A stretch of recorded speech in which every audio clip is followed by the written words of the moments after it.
Hi, I'm Chesa, and I'm a third-year PhD student in Global Health Sciences at the University of California, San Francisco.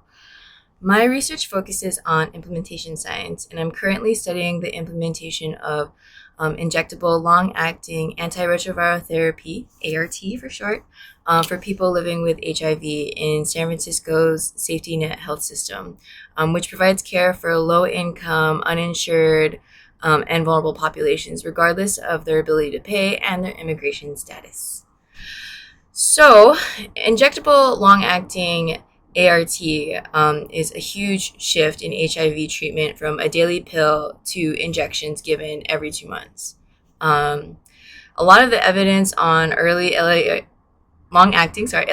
or long-acting ART comes from clinical trials or early demonstration projects where participants already showed good adherence to the daily pill. Those studies are important, and they showed that the injection is effective and that you can maintain viral suppression in patients, but it doesn't fully. Those studies don't fully capture what happens in health systems where clinics are understaffed, patients have obstacles to accessing care, and their lives are complex. And being flexible really helps people and is really important in making the difference in someone's care.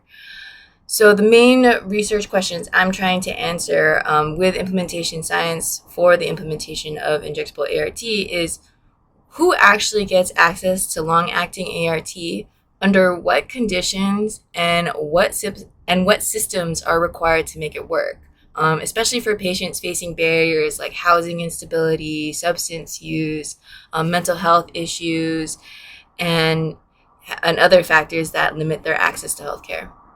So instead of framing missed dose as a patient problem or lack of access to LAART as a patient problem, I'm interested in how health systems set up patients to succeed or fail based on who they are, and how to implement systems to make sure those people do receive care. So my work is mixed methods.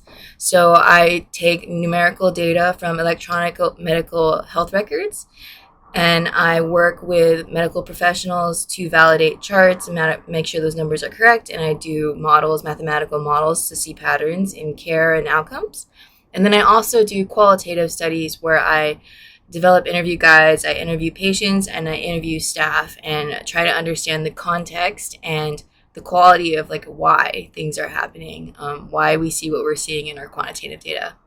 I would love to take you to the hospital and the clinic, but patient security and privacy is really important there, especially being a safety net hospital setting.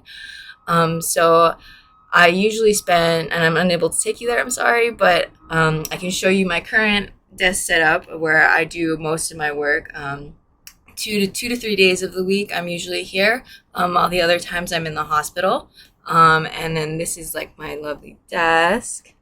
I have a giant screen because I work with a lot of spreadsheets and a lot of big data sets. I usually have R up, which helps with my programming and statistical analyses.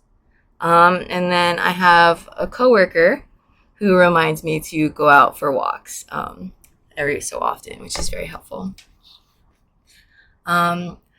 Ultimately, for my work fills a gap by focusing on implementation at scale under real world conditions instead of looking at, effectiveness of this drug in a vacuum. And I think this moves the field beyond asking whether this drug works, but it wants to know and understand how to make this healthcare innovation accessible, sustainable, and equitable in health systems.